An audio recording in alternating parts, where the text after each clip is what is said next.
Russia has openly threatened to attack a NATO nation. The war in Ukraine may be crossing a dangerous new line, one that could pull the Baltic region directly into the center of the conflict. And this time, the warning from the Kremlin is blunt. NATO territory will not guarantee protection. According to Russia Today, Moscow's Foreign Intelligence Service, SVR, has alleged that Latvia's ally, Latvia, granted Ukraine permission to use its territory to carry out potential drone attacks against Russia. In a statement, the Russian SVR agency said, and I quote, "Ukraine does not intend to limit itself to using the air corridors provided to the Ukrainians armed by the Baltic states. The plan is also to launch the UAVs from the territory of these countries against Russia in order to significantly reduce the time it takes to reach the targets and increase the effectiveness of the terrorist attacks." According to the Russia Today report, Moscow's intelligence agency claimed Kyiv persuaded Riga to agree to the operation by falsely claiming that it would be impossible to identify the exact launch site of the drones. SVR said, and I quote, "The coordinates of decision-making centers on Latvian territory are well known, and the country's NATO membership will not protect the accomplices of terrorists from just retribution." On May 14th, Latvia's Prime Minister, Ivica Silina, resigned after her defense minister, Andris Sprūds, from the alliance partner Progressives Party, was forced to resign. Sprūds lost his job over the government's handling of multiple incidents involving stray drones suspected to be Ukrainian crossing into Latvian territory. Upon seeing a strong professional candidate for the role of Minister of Defense, political windbags chose a crisis instead of a solution, a government crisis. Consequently, I am here to announce my formal resignation from the office of Prime Minister. It's not an easy decision, but it's a fair one in this situation. At this very moment, now more than ever before, the people are in desperate need of a genuine sense of security. We do not need partisan bickering, nor the constant carving up of positions or empty political posturing. The recent drone incident in Latgale was truly the final straw for my remaining trust in Defense Minister Andris Sprūds.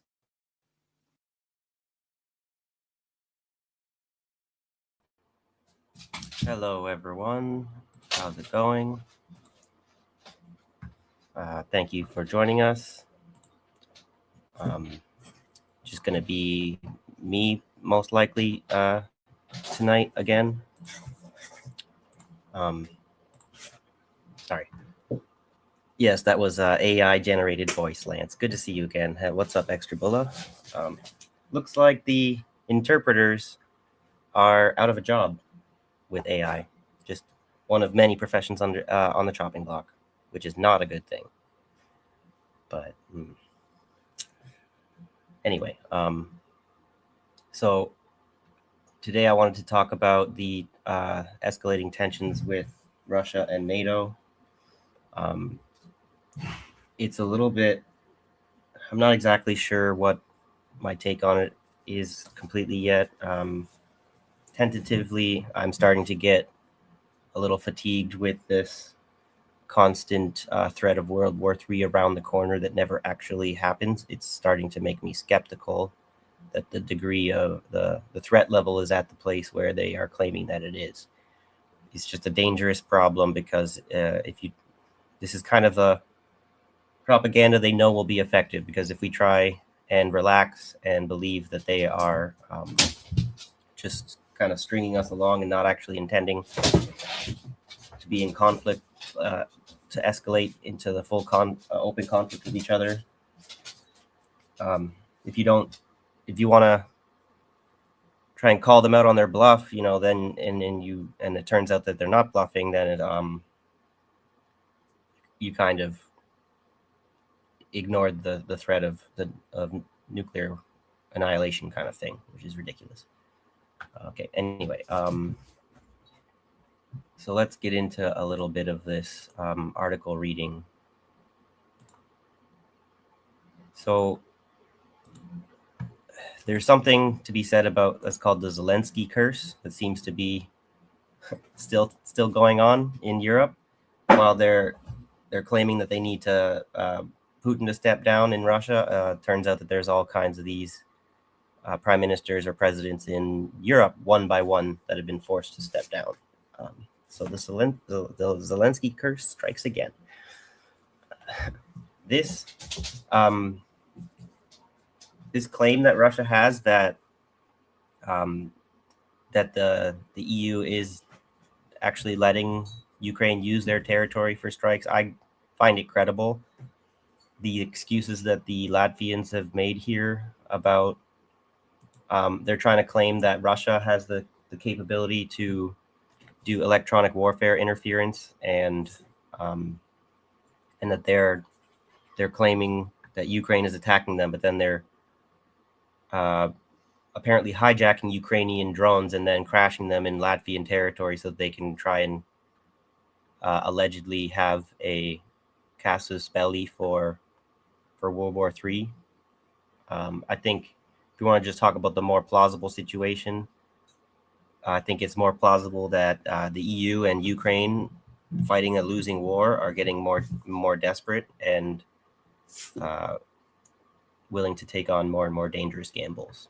So this is from May 14th. Prime Minister Evika Selina has resigned from New Unity's faction leader Edmunds Jurevics confirmed to Latvian television on Thursday, May 14th.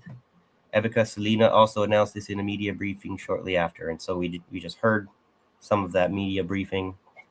This means an automatic collapse of the Latvian government, which de facto already fell on Wednesday when the coalition party Progressives announced that they wouldn't support this government any longer.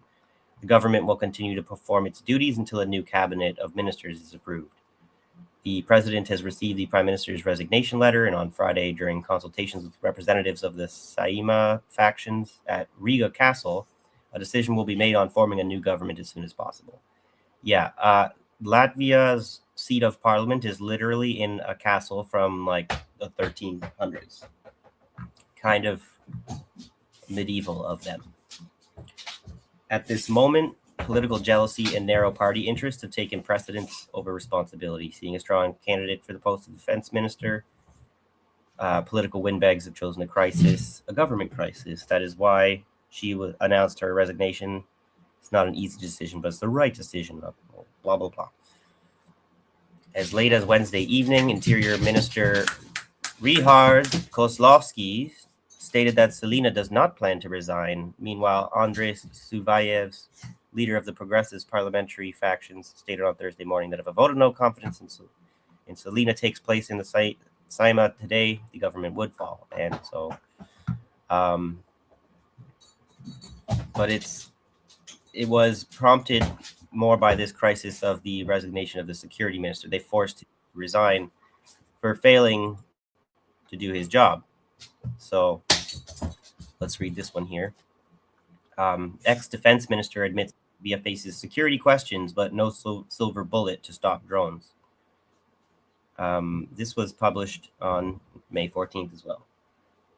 Latvia faces political turmoil after its prime minister resigned and the defense minister stood down, raising concerns about the country's readiness to counter potential Russian aggression on Europe's front line. Go on, bad girl. Go on. Go on. Sorry.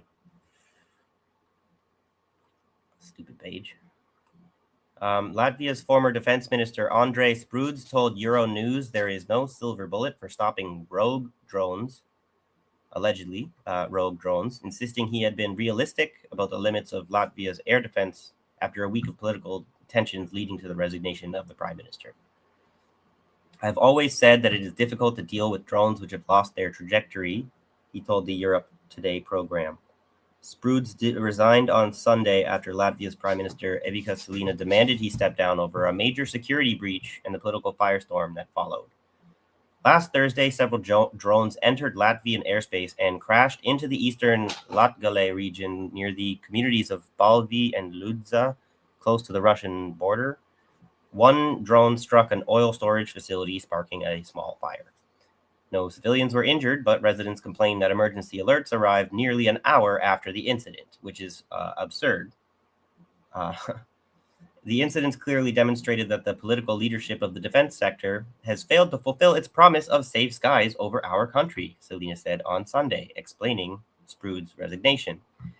The problem here would be that they cannot fulfill their promise to their own people and to the Ukrainian fascists at the same time. And apparently it is more important to maintain your agreements with the Ukrainian Nazis than it is with your own people. But the crisis quickly spiraled into a broader political meltdown. On Thursday, Selena herself resigned after her coalition collapsed amid disputes over the government's handling of the drone incidents. Latvia's political elite have blamed Russia for electronically diverting Ukrainian drones into Baltic airspace, while critics at home accused Sproud's of leaving the country exposed. Exactly. That's as from the Latvian citizen perspective, I would imagine it really makes no difference whether it's Russia electronically diverting Ukrainian drones or their government secretly allowing Ukraine to use their airspace to attack Russia. And from what little investigation I've done on this, I'm finding it highly unlikely that Russia even has this capability for electronically diverting Ukrainian drones, based on the statements that the Ukrainians have made themselves. Because in other moments, there are the propaganda value of arguing that Russia, like how impressive the Ukrainians are at fighting this war. You know, like the metaphor is that they're using scalpels while the Russians are using sledgehammers. And so apparently either that's bullshit or this is bullshit kind of thing, you know? In recent weeks, multiple drones believed to have been targeting Russia have crossed into Latvian, Lithuanian, and Estonian territory. And I believe there has been some concerns in other previous episodes similar to this in Finnish territory, fueling fears over the Baltics' readiness to respond to military threats.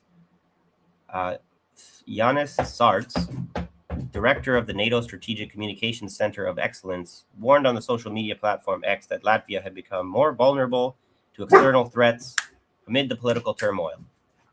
You're being a bad girl today, Bella. Stop it. Let me just check on you guys, make sure you're still there, make sure I don't have any audio problems. Lance is saying, Jesus, just found out Ukrainian drones have flown over Helsinki 5 times, forcing residents into shelters. Yeah. And now the Finnish media has been making a whole lot of, they've done a little bit of a 180-degree switch on their, at first they're all gung-ho, we got to join NATO to save our skins. And then now they're all talking shit about Trump's insane and he's destroying his country and we can't necessarily work with the Americans as closely as we want with such a madman in power. I heard this from the Finnish Bolshevik channel. He recently dropped a video about his commentary on the Finnish foreign policy. And so, yeah, I think in Helsinki, they're having some serious regret of what they've got themselves into. It's too late kind of thing right now. Stop it, Bella. You bad girl. You go lie down. Sorry, someone's got to be coming up and down the stairs, so she's got to be barking at them. So Janis Sarts warned on social media that Latvia become more vulnerable. Asked by Euronews whether the delayed response to the drone incursions was ultimately his fault, Sproud said he accepted political responsibility for safeguarding Latvia's defenses. I feel like he, when they asked if it was his fault, he knew he had to fall on his sword on this one, and it wasn't so much for the delay. The delayed response was not an accident. In my opinion, my speculation is that this delayed response was necessary for managing their own civilian public response. You know, they didn't really want to properly defend their people, but they were more worried about media narrative damage control than they were about people's lives. And that would be my explanation, my suggestion for what the cause of the delay really was, because they didn't really know how to handle this situation and it clearly spun out of control. So, however, he argued the country must now focus on strengthening its resilience against future crises that are coming. There are questions about what we can do now and how we can do it. At the same time, we are moving forward with our defenses. Spruds warned that hostile foreign actors could seek to exploit Latvia's political instability ahead of parliamentary elections in October. I hope what you mean by hostile foreign actors includes Germany and Italy and France and the UK and the US, right? Not just Russia. There is a manipulation by the aggressor country, by the neighboring country, whose intentions we know and are aware of. He said, of course, referring to Russia. On Sunday, Ukraine's foreign minister, Andriy Sybiha, said the incidents were the result of Russian electronic warfare, deliberately diverting Ukrainian drones. Fucking bullshit, I'm pretty sure. He offered Ukraine's assistance to Latvia, Finland, and the wider Baltic region to help prevent similar incidents in the future. Latvia is in the process of finalizing a 3.49 billion euro defense loan from the European Union as part of the Security Action for Europe scheme. So that's a nice, important, I'm sure, little detail. A spokesperson for the Latvian Defense Ministry said Riga's cabinet is in the process of finalizing the package, which will be used to bolster air defenses. So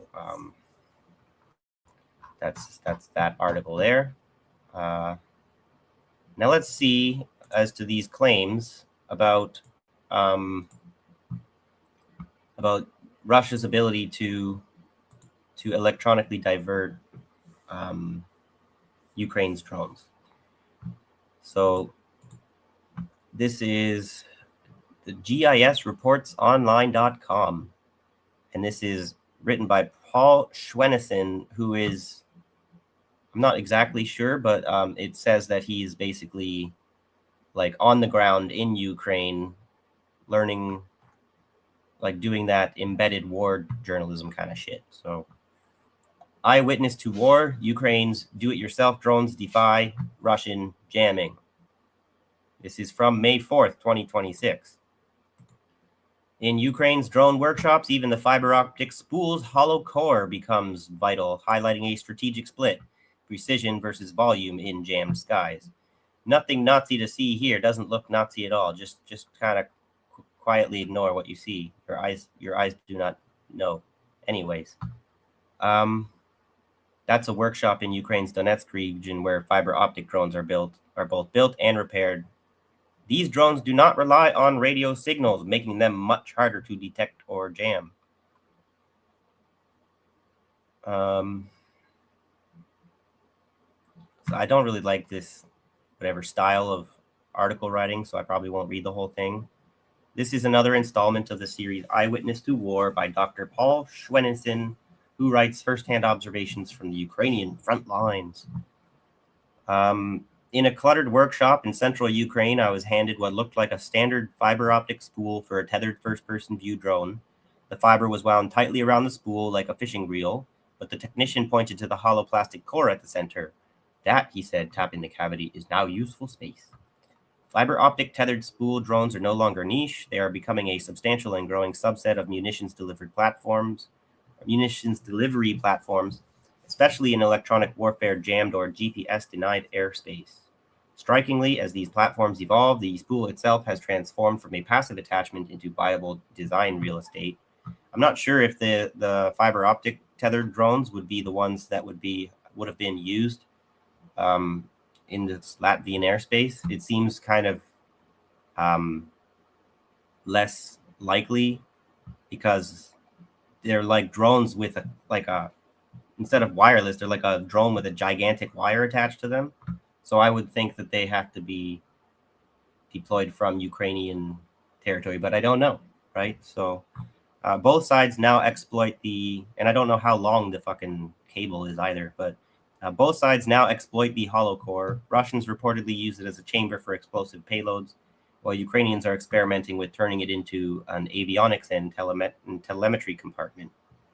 The Ukrainian engineers explain the trade-off with a kind of clinical detachment that illuminates an underlying difference in approach. When you pack explosives into the spool core, they said, The surrounding fiber windings act as a damper, reducing fragmentation effectiveness. This isn't particularly important to the investigation here that I'm kind of doing, whatever, but the Russians, they said with a shrug, do not especially care. They will just send 10 more drones to finish the job. We have to be more calculating. That exchange frames much of what I have seen over the past year. The Ukrainian approach optimizes for fine-tuned efficiencies, while the Russian approach saturates contested space with mass. One side sharpens scalpels while the other wields sledgehammers, as I said. So the workshop, in January 2026, our team visited a drone assembly workshop operated by an unmanned aircraft system strike unit under an elite Ukrainian military directorate. What we observed confirmed a noteworthy trend. Ukraine's strategic trajectory toward reliance on homegrown defense technology is accelerating markedly.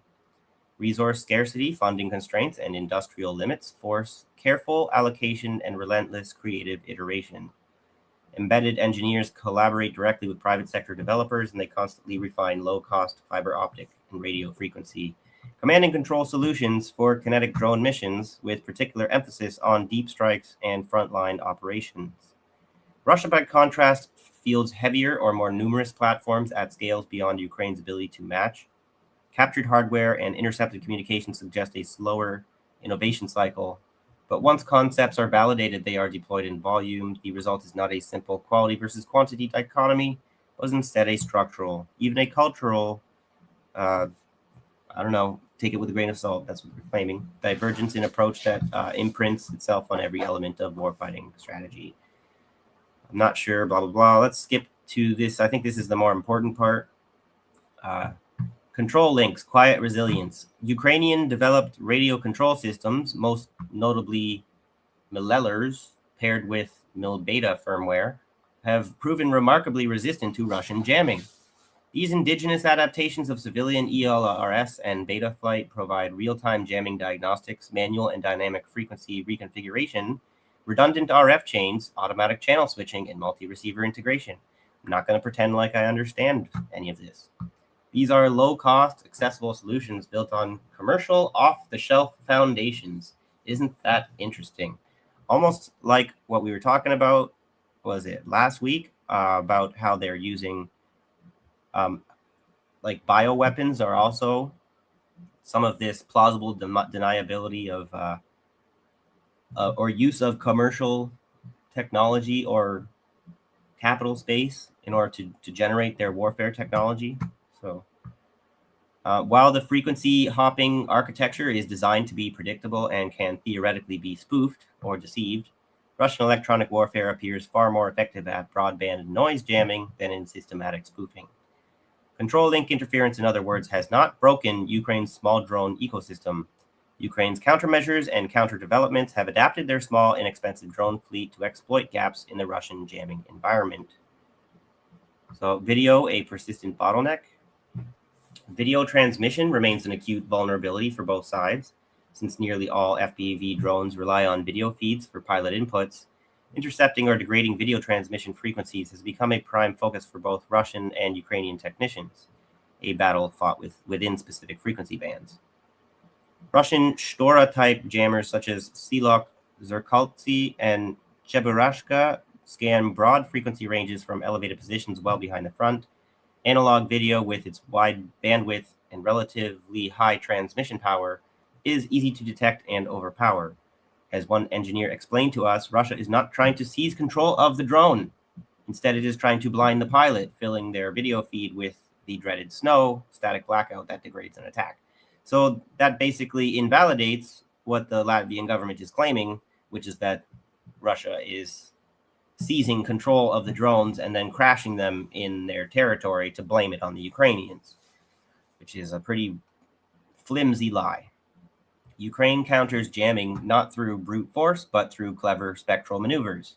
This includes using non-ISM bands, which are typical commercial frequencies above 7 gigahertz, and employing Ku-band microwave transverters to obscure transmission signals into the clutter of satellite traffic.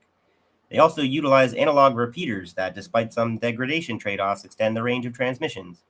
Meanwhile, a gradual shift toward digital solutions is underway for deep strike missions. Those deep strike missions, by the way, are another hint that it is highly unlikely that Russia is, in fact, capable of diverting these drones into Latvian territory. Because if they were able to divert these drones, they would be stopping these deep strike missions from hitting Moscow or their oil refineries, like deep, closer even towards like central Russia. You know, it's as much as you don't want to, sometimes you have to give the Ukrainians a little bit of credit. What's up, John and Lawrence? Good to see you guys. Maybe I should put on that like, share, subscribe thing. Thanks for watching, guys. Digital video is something of a hot new domain. It offers resilience and operator visual clarity, but comes at both a financial cost and latency penalties. For frontline FPVs where 20 milliseconds versus 100 milliseconds can determine success or failure, analog remains largely dominant. Ukrainians are not blind to the vulnerabilities of analog transmission. They simply calculate that trade-offs must align with the mission, profile, and budget realities. Economics still occupies the commanding heights of strategic decision-making. Yeah, capitalism still determines everything in this system. So, I'm not sure how much more I really need to be reading on this. Let's see what other. Okay, maybe we'll go. I'm going to go to this article here now. So, while it's interesting to find a claim, while apparently the Russians are struggling to divert Ukrainian drones, it seems that the Ukrainians have found ways to divert Russian drones into their neighbor's airspace. What's up, Jacqueline? Good to see you. So this is actually old. So they may not have this capability. Russia may have found a way to counter this. But from November 28th, 2024, Ukraine found way to divert Russian drones into neighbor's airspace. This is from newsweek.com. Says the picture is the Ukrainian officer examines a downed Shahed drone in a research laboratory in an undisclosed location in Ukraine. Ukraine is actively redirecting Russian strike drones by spoofing navigation systems, according to a new report. Ukraine is actively redirecting Russian explosive drones back toward Russia and Belarus by confusing their navigation systems, according to a new report, as Moscow hammers Ukraine with large-scale kamikaze uncrewed aerial vehicles and missile strikes. Kyiv has been spoofing the Russian-launched Iranian-designed Shahed drones by intercepting satellite coordinates. French daily newspaper Le Monde reported, citing an anonymous source close to Ukrainian military intelligence. Newsweek has reached out to Ukraine's GUR, military intelligence agency, and Air Force for comment. I really don't appreciate how with this type of story, what we're relying on is the anonymous disclosure of either Ukrainian or Russian intelligence. Navigation systems used in weapons like drones can be jammed where location tracking is blocked or fall prey to spoofing. This is where a device is given false location data, making its systems confuse its true whereabouts. Jamming and spoofing have been widespread in Ukraine, as well as in the Middle East and across parts of Europe in recent months. The US uses Global Positioning System, or GPS, while Russia uses a constellation of satellites known as GLONASS.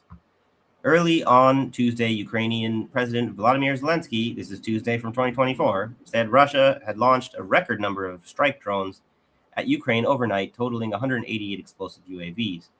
More than 90 of these drones were lost due to location disruption, the Ukrainian leader said.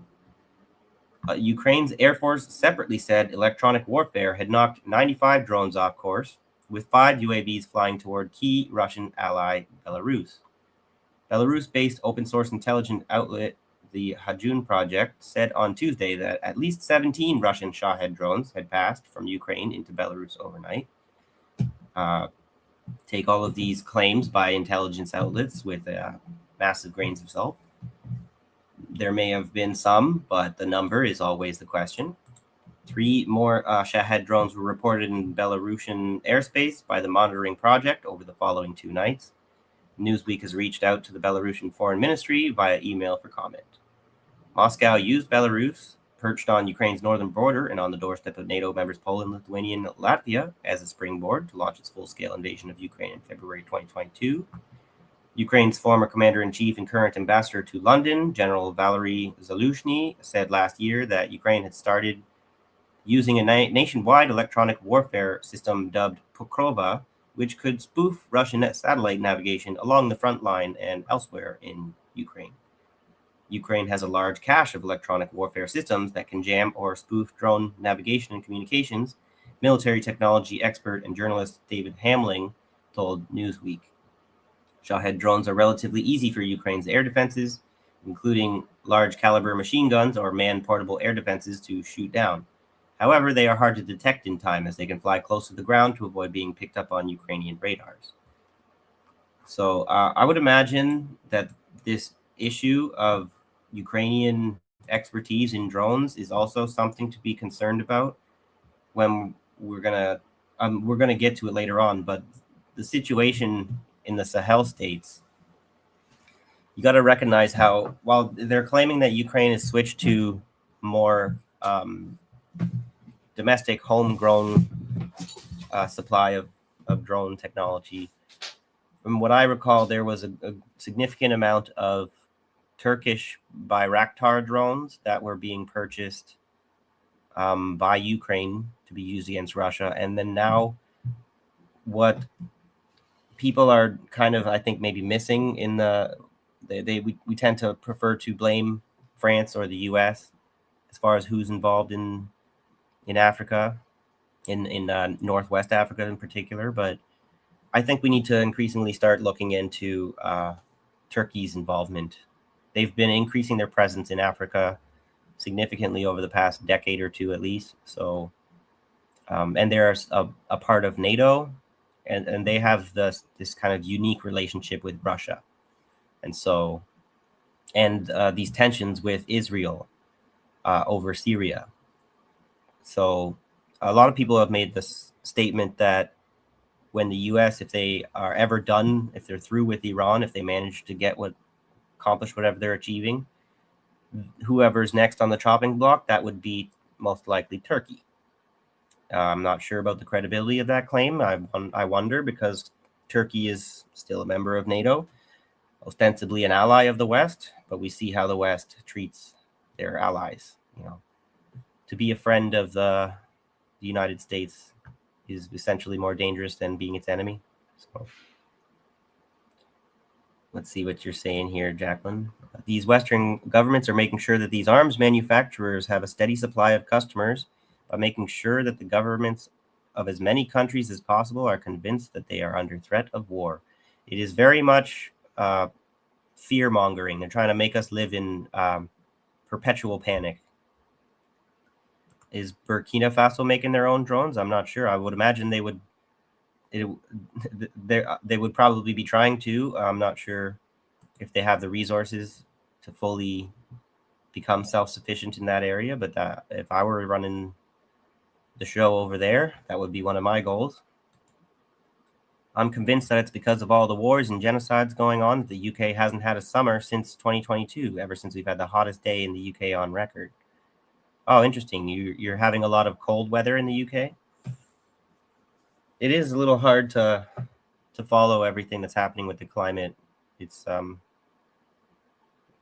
we got to be doing more of, but I'm not sure if these models are as accurate as they need to be as far as proving the theory that's claimed. Especially, we were talking about this on Tuesday. I'm not sure if any of you guys watched all the way closer to the end of the show, but we're going to have to dispel some of this confusion about the weather manipulation. Am I back? Okay. I think too many people have started to doubt the global warming narrative because of this potential for weather manipulation technology. And to be fair, the technology is, the more that we observe it, it's advanced quite far, and it is quite worrisome, whether it's bioweapons, whether it's drone warfare, whether it's nuclear weapons, or weather manipulation tech. So yeah, I guess you missed that part, eh? I must have missed it too. Okay, let me get back to what I was reading here, wherever it was. Or was I done? I think I'm ready to move to another another topic here. So I think maybe that was sort of all that I had on this Russian-Ukraine thing. Maybe I'll play a little bit of, it's a little too long, but another thing to be keeping in mind in response to all of this is Russia is has kicked off some nuclear war games to whatever they need to show their, rattle their saber a little bit, show their willingness to nuke the West, to annihilate all of us.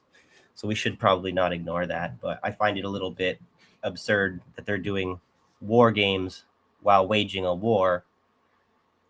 Of course, how else do you prepare your troops to actually launch those things if they don't practice, right? So a couple of weeks ago, like Finland was in the news again for changing their laws about as to whether or not they're willing to allow nuclear weapons on their soil. And this response is this nuclear provocation of an exercise from Russia. So let me, before we move on, I'll share a little bit of the military summary channel. This is if you want a daily update on the frontline situation on the Ukraine war, check out the military summary channel. If you want to really fact check whether or not this guy is propaganda or fake news or something, you're going to probably have to try to observe the multiple different mapping channels like this one. And then I'm not really sure if that's even going to help much. So let us observe this, and we all have to do our own critical thinking. No one else can do that for you. You're in the military summary channel. In this video, we're going to discuss the most important events that took place during the previous 12 hours. We have lots of very interesting updates, so let's start. And first, we're going to talk about the conflict on the territory of Ukraine. Intensified security checks have begun in northern Ukraine due to the Russian threat, according to the SBU. They are checking citizens, vehicles, territories, and premises. This applies to the Chernihiv, Kyiv, Zhytomyr, Volyn, and Rivne regions. The primary focus will be provision in some border areas, according to the SBU. Yesterday, Zelensky repeatedly spoke of the threat of a Russian offensive from Belarus, although a week ago, the Ukrainian armed forces reported that they had not detected any Russian troop concentrations on the Belarusian border. Another important video is coming from the Republic of Belarus itself. The Belarusian Ministry of Defense has released footage of joint nuclear exercises with Russia taking place from May 19th to 21st. The exercises involve over 64,000 military personnel, over 200 missile systems, 140 aircraft, 73 ships, and 13 submarines. The exercises include bombings with special munitions against a simulated enemy. Another important thing that is under the cover of these military drills, the Republic of Belarus and the Russian Federation have deployed nuclear warheads on the territory of the Republic of Belarus itself. Meanwhile, Pardon me, I'm muted. For me, that is fairly hypocritical. There is no peace that is going to be achieved from this nuclear weapon saber rattling. You don't get to bitch and moan that Finland has no right to put nuclear weapons on their soil if you're going to do that with Belarus. And I don't want to hear like, oh, the U.S. where the West did it first, so Russia has the right to defend itself. No nations have the right to exist. That's something. No nation state actually has the right to exist. That's a fact. So, you're gonna annihilate the entire world with this fucking brinksmanship. Both Russia and America and Iran and North Korea and China. All of you, stop it, okay? You don't have the right to threaten us with nuclear weapons, but you're going to anyways, because we don't really have rights, do we? Okay, so anyway, back to this. while both the Russians and the Ukrainians continue attacking each other with drones. According to information we have, during the previous night between the 20th and the 21st of May of 2026, the Russians attacked the territory of Ukraine using 117 drones. Lots of videos and updates were published during the previous 12 hours on this matter. According to information we have, the Russians continued bombing and attacking the city of Dnipro. As for the city of Dnipro, we have a video. Here we have the consequences of yesterday's attack. If you remember, yesterday the Russians destroyed a warehouse on the territory of the city, and now we see that this warehouse and these warehouses continue to burn in Dnipro after night strikes. Another important area that was attacked by Russians is the city of Kharkiv, more precisely the Kharkiv region around the settlement by the name of Chuguyev. Lots of explosions and lots of drones the Russians used to attack right exactly this territory. And the Russians did this because the Ukrainians began their counter-offensive operation in the Volchansk direction, and during the previous 24 hours, the Russians also managed to improve their positions here as well. We will discuss this in a minute. Just now, let's talk about massive attacks. According to information, according to media, the Russians destroyed another gas station, and probably this is already 30th or 40th gas station on the territory of Ukraine that was destroyed by Russians. If the Russians continue doing the same, obviously during the next winter, the Ukrainians will have the biggest gasoline crisis ever, because most of the gas stations would be destroyed by Russians. Sorry, I'm just going to skip ahead. Russia, and this morning, the Minister of Defense of the Russian Federation stated that during the night between the 20th and the 21st of May of 2026, the Ukrainians used 121 drones and the Russians destroyed them. And this picture was published by pro-Ukrainian sources, and here we can see the approximate routes of Ukraine's drones that were attacking deep inside of the territory of Russia. And as you can see, according to this picture, the Ukrainians were attacking in many directions. And as a result of this attack, as of the morning of the 21st of May of 2026, it is known that the Ukrainians hit the Syzran oil refinery, the city, which is located along the river of Volga. And we have This is where I was saying, if the Russians had the capability to divert these Ukrainian drones, these drones would not be hitting this oil refinery. But maybe, someone can point out where I'm wrong about that. So I digress. Lots of videos on this matter. For example, in this video, we can see the Syzran oil refinery. We can see a black smoke over this object of energy infrastructure, and we can see a fire broke out after Ukraine's attack. In this video, we can see drones, probably of the armed forces of Ukraine, that were flying over the settlement of Syzran, and also we can see black smoke over the territory of oil refinery. Here we have the same picture, oil refinery from another angle. A fire broke out after Ukraine attack and the black smoke over the settlement.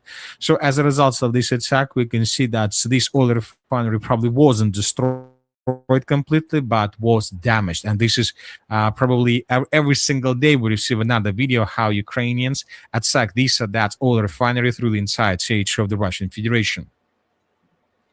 Another important thing is that the allies of Ukraine are conducting reconnaissance operation through the area of the Black Sea. Lots of drones and aircraft, reconnaissance aircrafts, are flying over this area with the purpose to collect surveillance operation about the situation in the southern regions of Russia, probably in the area. This is the other thing. The state of. This was there's this little bit in this video. He talks about the escalation with Cuba.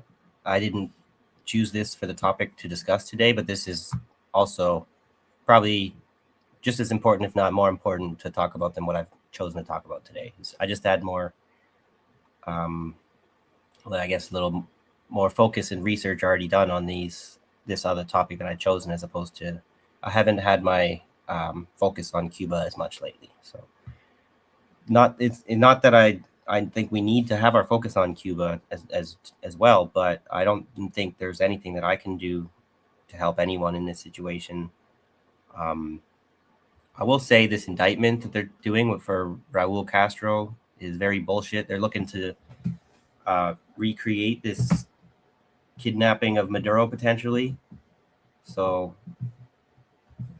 this is basically suggests to me that Cuba was wrong to hold from attacking Guantanamo Bay because they would have been concerned from the American reprisal. But look what's happening anyways. You're going to get attacked anyways. So, all right, let's just play this little quickly in case anyone has not heard.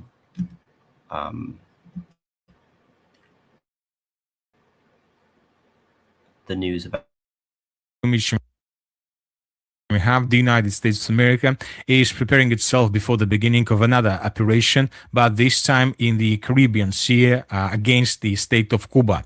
Today we received a report that a U.S. Navy strike group has entered the Caribbean Sea amid accusations by Washington against the former president of Cuba. The group consists of the aircraft U.S. carrier U.S. Nimitz, the destroyer U.S. Gridley, and the supply tanker Patuxent, according to the Southern Command. So this is the U.S. This is CVN Nimitz. He has entered this territory. Most likely it will take time before this aircraft carrier group continue deployment, and then the United States of America will be able and will be ready to start operations. Very difficult to say what exactly the United States of America is going to make in Cuba, either to bomb as Iran or just to to arrest former presidents and leaders of Cuba, as the United States of America did in Venezuela. Everything is possible, but one thing is clear, that something might happen in this area. The midterm elections are going to start very soon, so basically the United States of America has just 2 months to finish this operation before it will be late.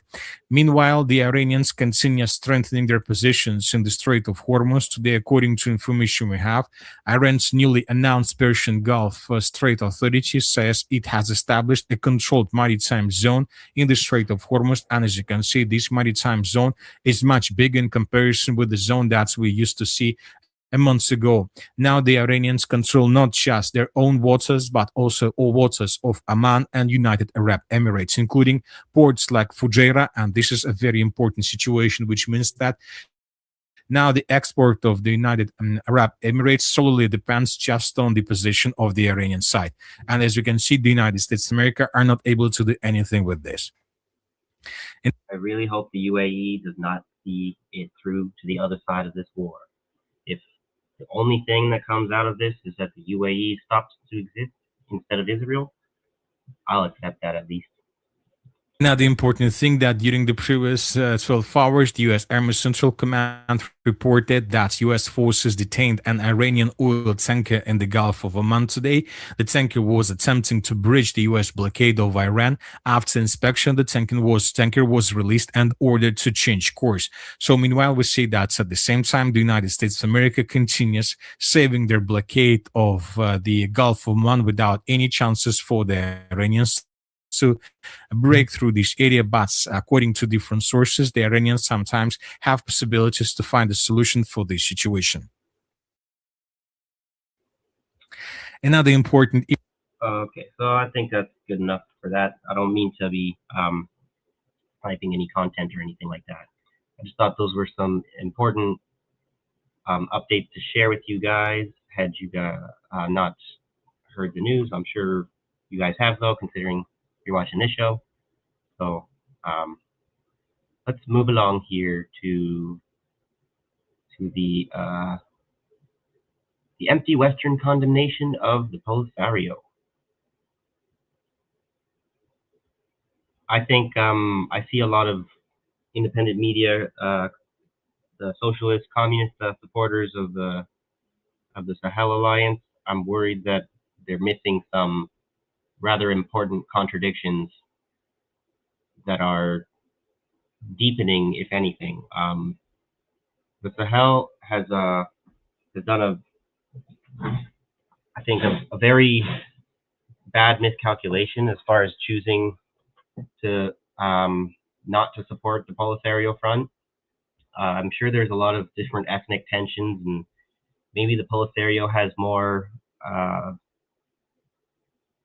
like cultural commonalities with the Tuareg, the ones that are fighting the Mali government, but I don't think we're falling into the Israeli and the American propaganda when when we start to believe their claims that the Polisario Front is like a proxy of Iran and Hezbollah and Hamas, they're just another one of those, when everyone has denied that relationship. Hezbollah has denied that Polisario is connected with them.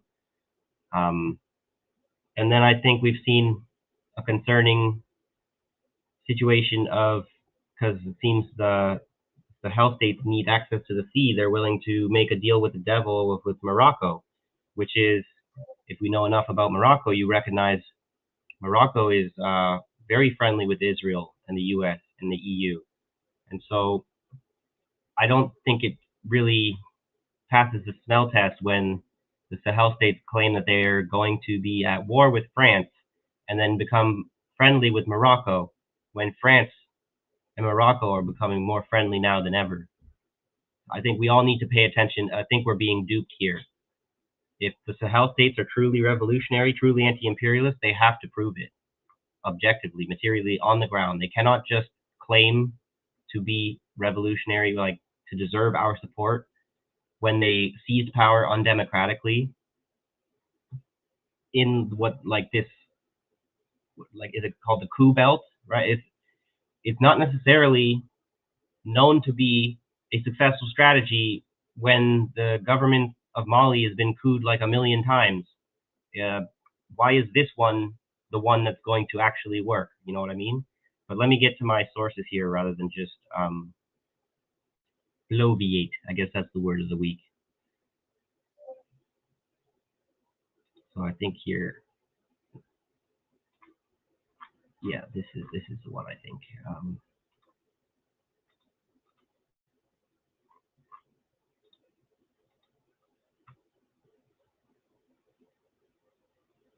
Maybe not. Let me see. Is there another one? Ah, yes, here. Okay. For the first time, Western powers publicly condemn Polisario strike on Samara. So if we recall, I think it was a month or two ago, maybe 2 months ago now, the world sort of started to turn on the Western Sahara, and everyone started to kind of publicly back this Moroccan, whatever, transitional plan, I forget what it's called. And at the time, if anyone was paying attention, you would know that this is the sort of action that directly it leads to a return to violence, that you've left the Polisario no choice whatsoever to return. Like, the ceasefire has crumbled, and they have every right for self-determination to return to violence to achieve their self-determination. And so now the West is going to try and slap the terrorist label on them, like we've seen them do with everyone. And seems like the Sahel states are happy to sit back and say, oh yeah, look at those terrorists over there, those bad terrorists, you know? It's like, that's not anti-imperialist, it's not anti-colonialist. It sounds a little bit more like fucking just fascist dictatorship. So this is, for the first time, Western powers publicly condemn Polisario strike on Samara, from Friday, the 8th of May, 2026, written by Imain Lecheb. The United States, France, and the European Union have condemned a May 5th rocket attack on Asmara claimed by the Polisario Front, marking the first time Western powers have publicly called out such strikes after years of staying quiet on similar incidents. The U.S. mission to the United Nations said the attack threatens regional stability and urged all sides to return to talks under the UN-led political process on Moroccan Sahara. It also reaffirmed support for Morocco's autonomy plan, which has been backed under United Nations Security Council Resolution 2797. Analysts say the U.S. reaction shows a clear shift in how Washington is dealing with the Moroccan Sahara issue. Instead of just calling for calm, the United States is now openly linking the Polisario Front's actions to risks to the political process and regional stability. They also say this tougher tone suggests growing belief in international policy circles that the current situation cannot continue as it is. France's UN mission issued a similar statement, saying the rocket fire risked undermining renewed negotiations under the same resolution. It also called on the Polisario Front to respect the ceasefire and follow existing UN decisions meant to guide a political solution.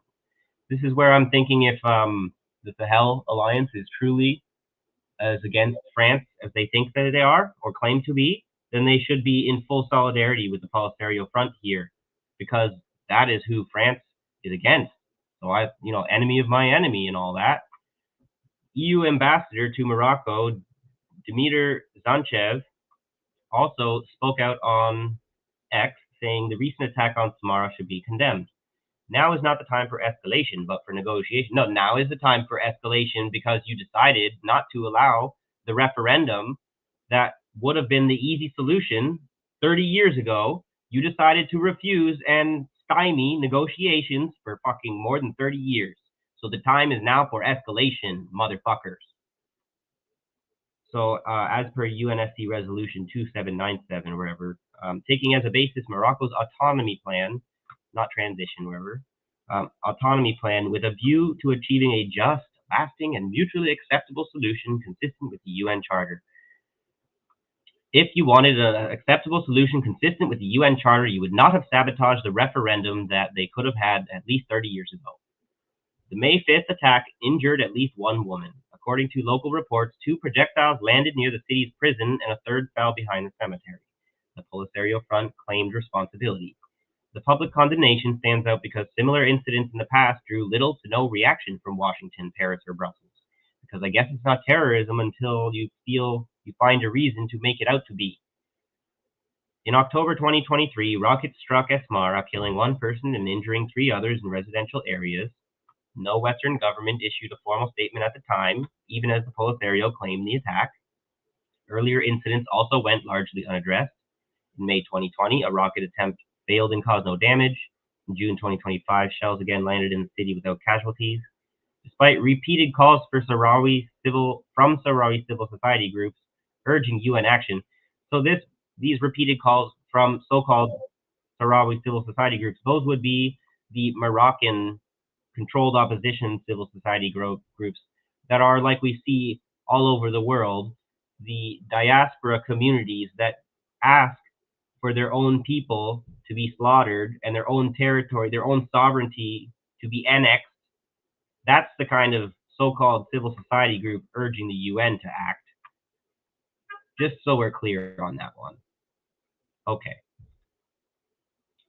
This shift comes in the context of changing diplomatic conditions. France recognized Moroccan sovereignty over its Sahara in 2024, and the UN Security Council passed Resolution 2797 in 2025, backing renewed negotiations based on Morocco's autonomy plan.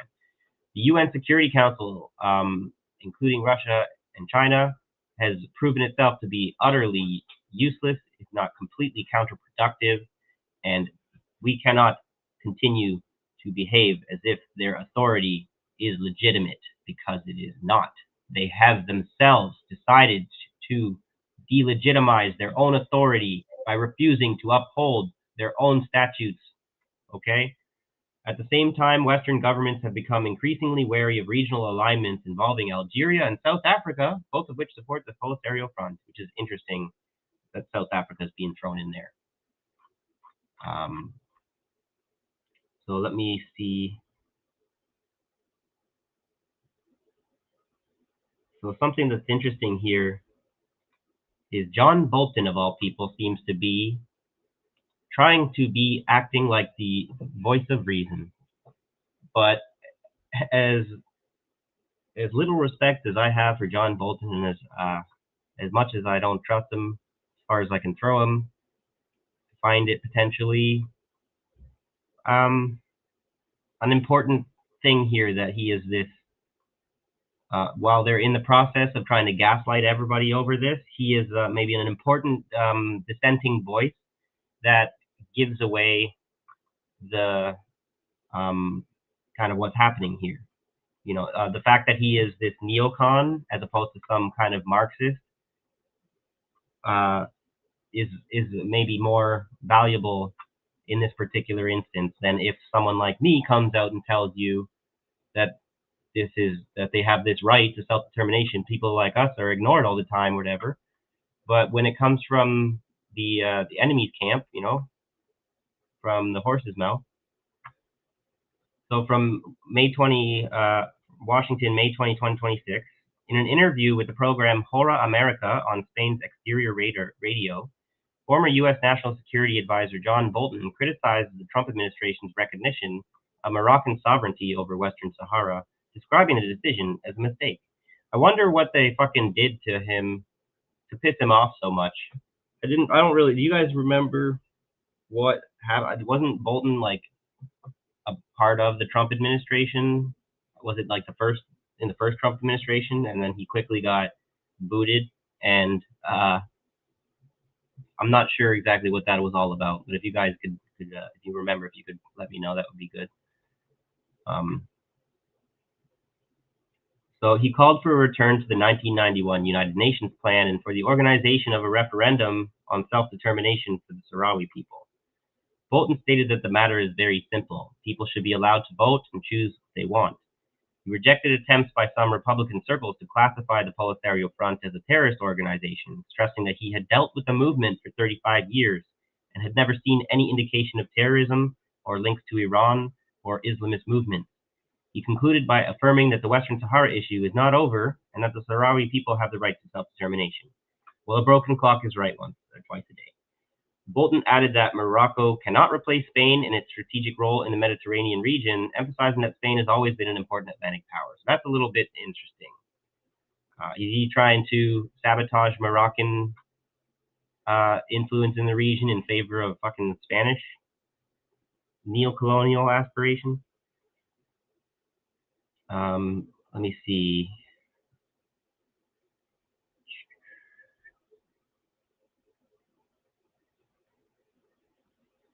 I'm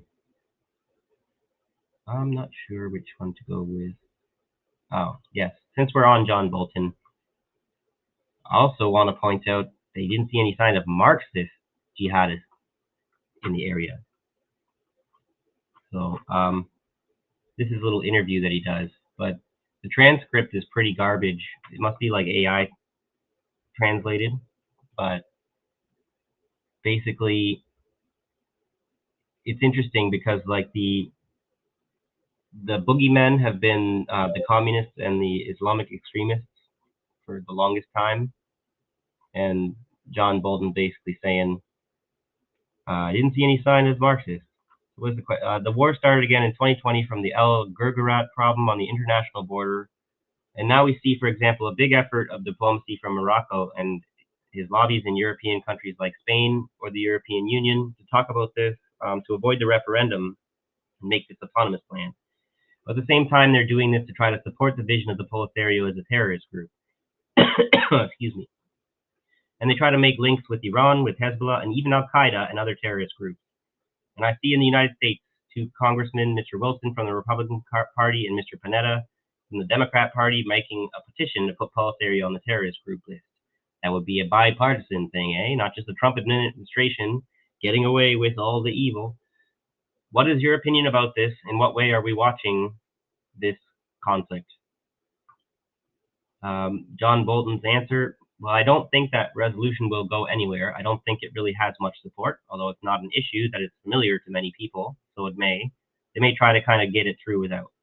But I think the first time I went to Tindouf was about 30 years ago. I didn't see any sign of Marxists or jihadists or Iranians or anything else, and I've been there many times. And I've talked to many people in the Polisario, talked to people with the Spanish government in particular that know the circumstances in the Western Sahara. And this is just propaganda by the Moroccans and their supporters. There's no evidence of this. You know, you've got American NGO working in camps around Tindouf, of which are supporting things and providing humanitarian assistance. We have heard of something. I mean, you can't carry out a charade like that for a sustained period and not have the truth come out. So I think it's outrageous, but you know, that's how desperate I think they're getting.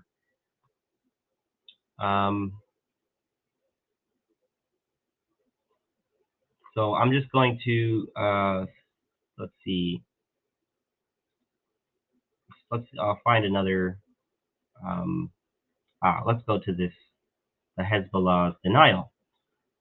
Because when we see that it's Morocco and Israel, Morocco is very deeply in bed with Israel. Morocco is like the EU of North Africa. We could put it that way. I think that's a nice way to put it. When you, like, well, actually, let's go to this one, because this is the let's do the both sides, whatever, just to be fair.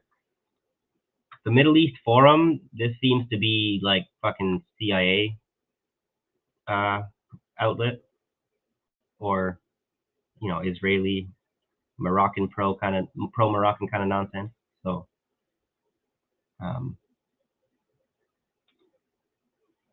Polisario's last gasp.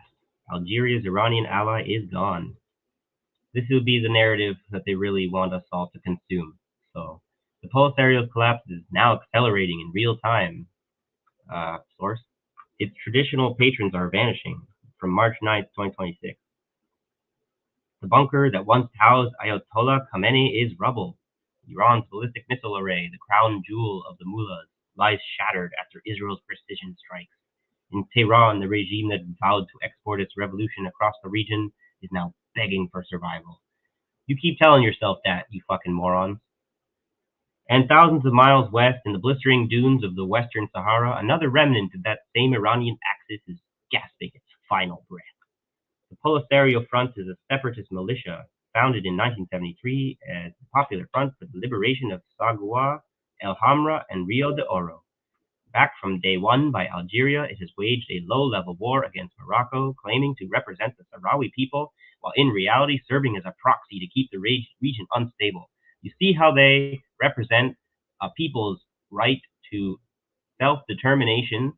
A national liberation struggle is presented as, from the very start, they're just a proxy to keep the region unstable.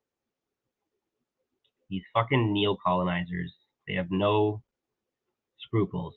There is whatever. Nothing is sacred to them, right?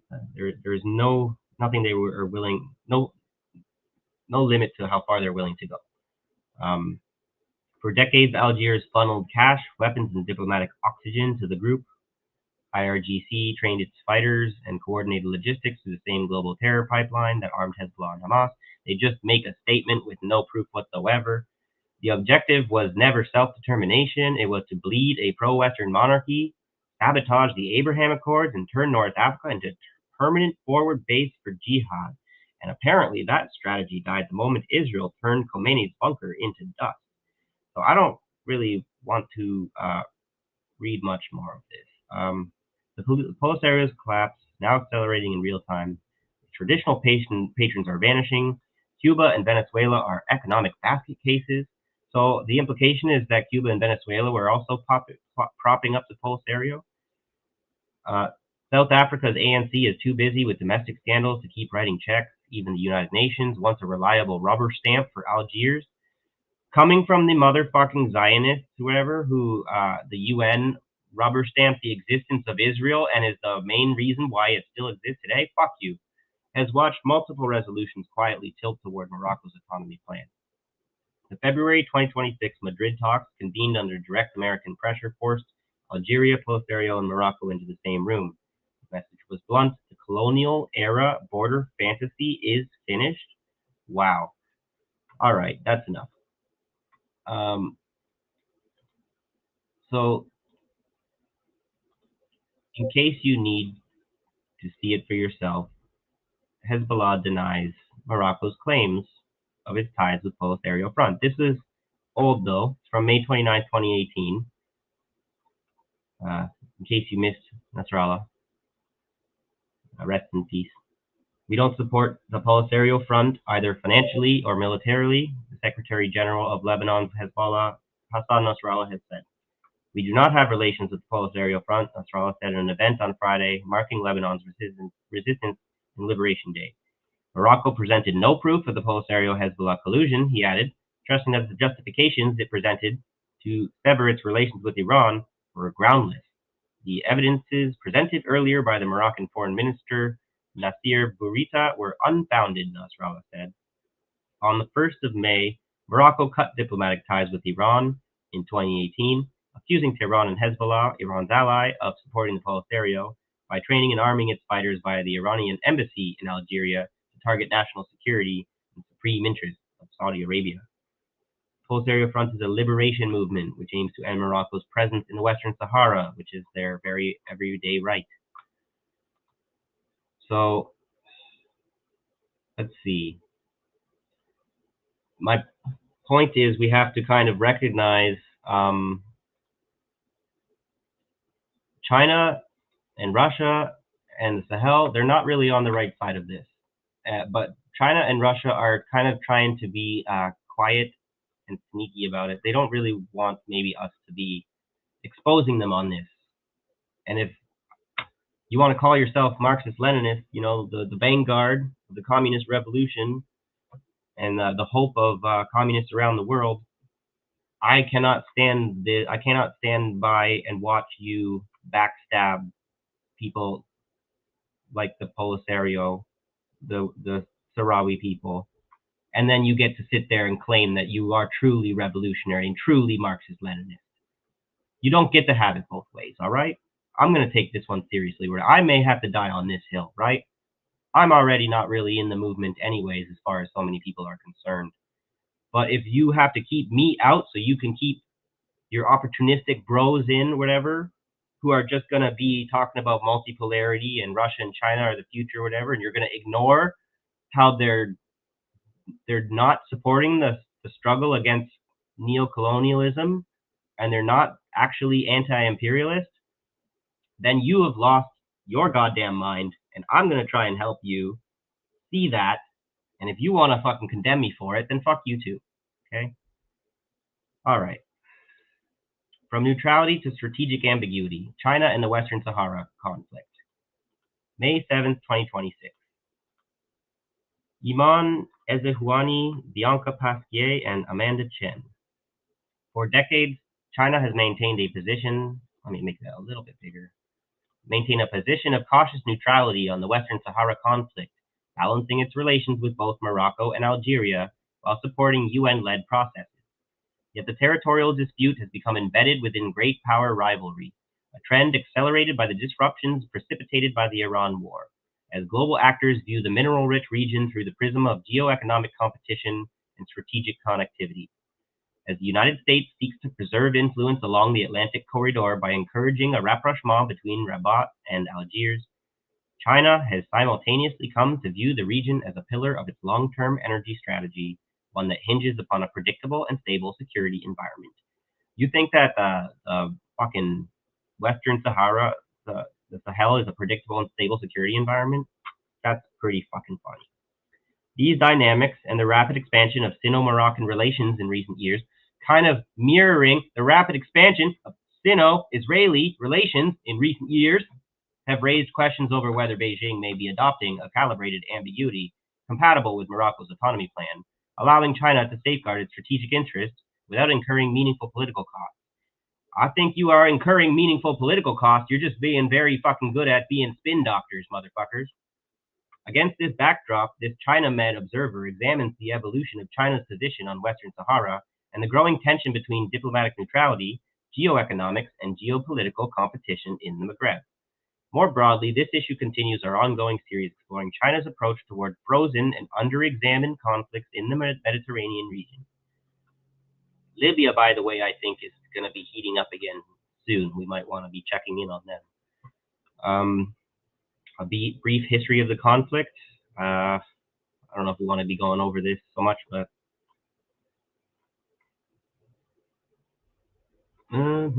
this is a pretty long, very, very long, so I will have to pick and choose.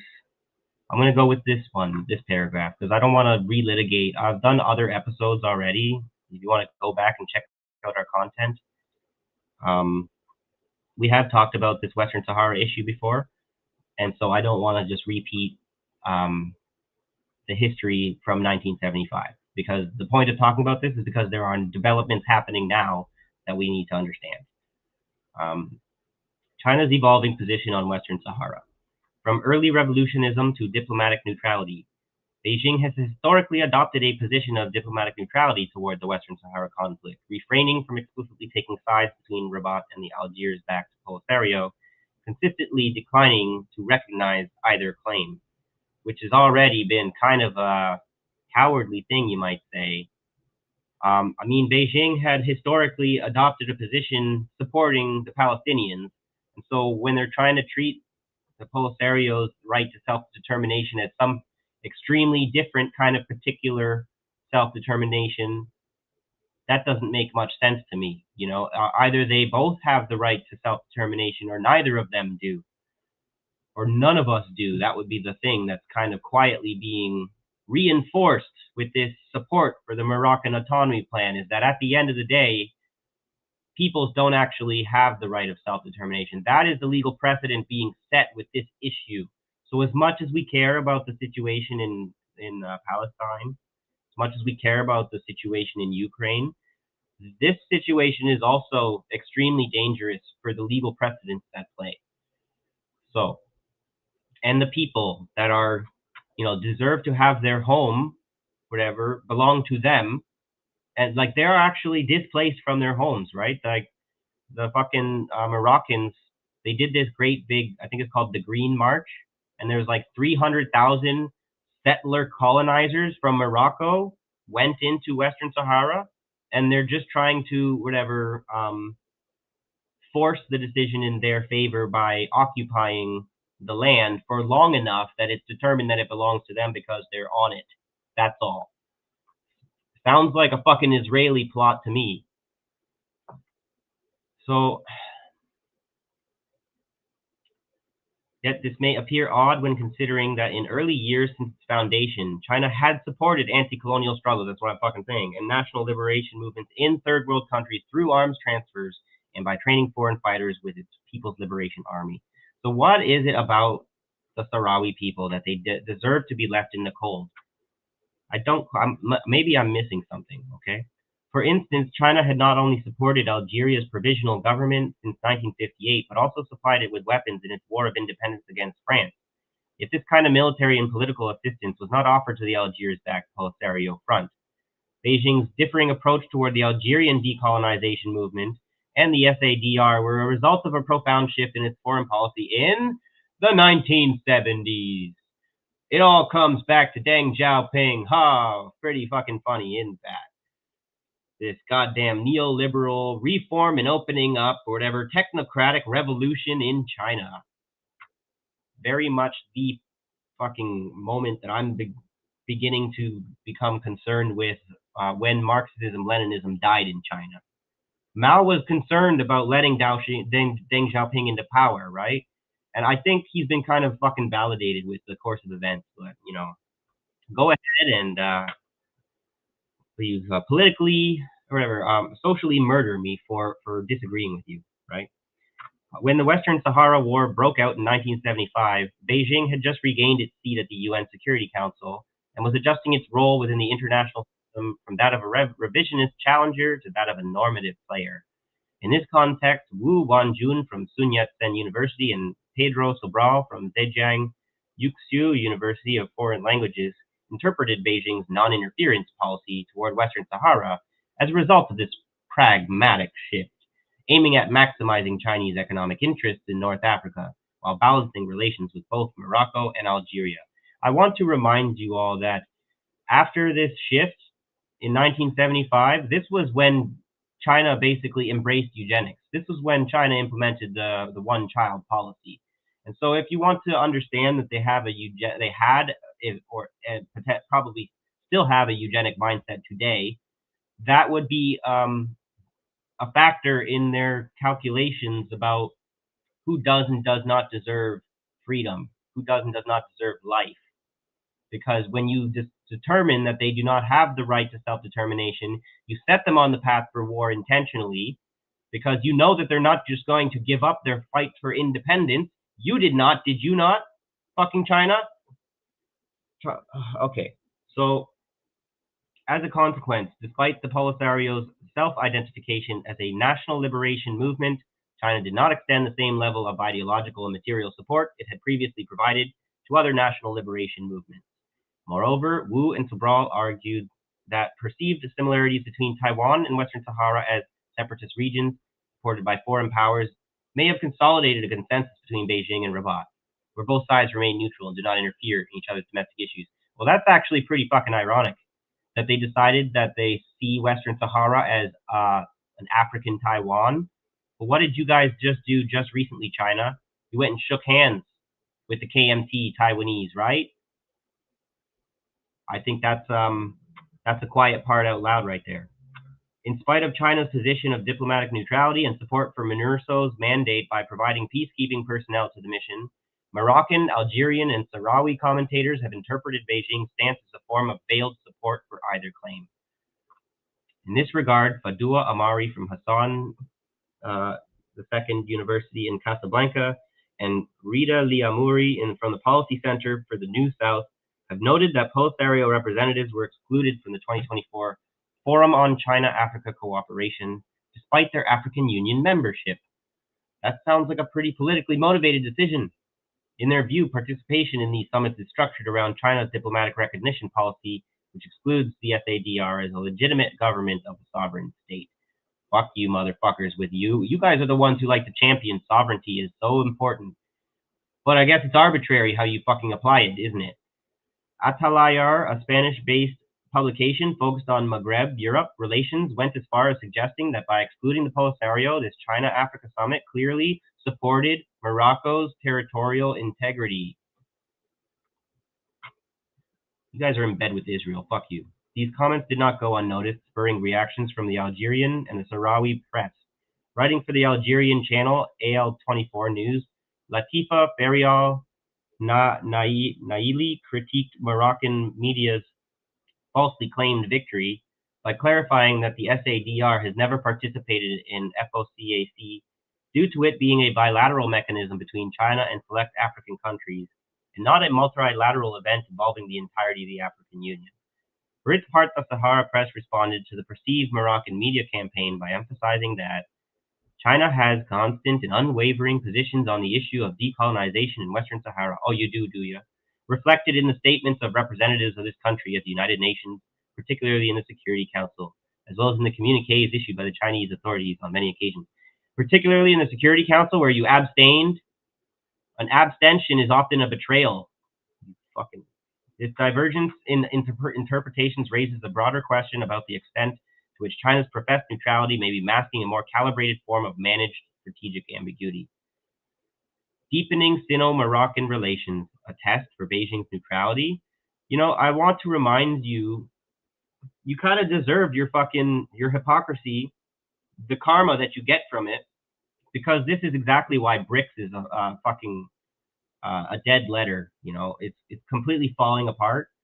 And we could have maybe told you from the beginning that trying to ally yourself with India, with Hindutva fascist India, with now fascist modern day Russia, that was doomed for failure from the beginning. All right, you wanted to bring in Saudi Arabia, you wanted to bring in the United Arab Emirates into your little BRICS thing.